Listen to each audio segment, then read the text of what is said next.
Alam mo ba na maraming Pilipino ang hirap makaipon kahit may trabaho? Maraming Pilipino nagsasabing mag-iipon na lang ako kapag may natira sa sahod ko.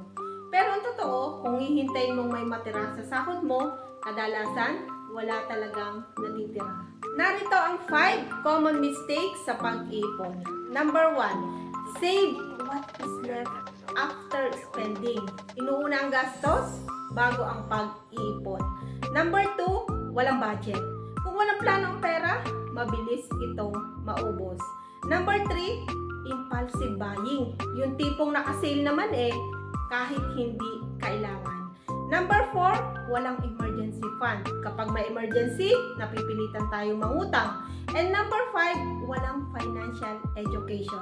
Maraming taon tayong nag-aral sa school, pero hindi tayo tinuruan kung paano palaguin ang pera. Ano ang dapat nating gawin?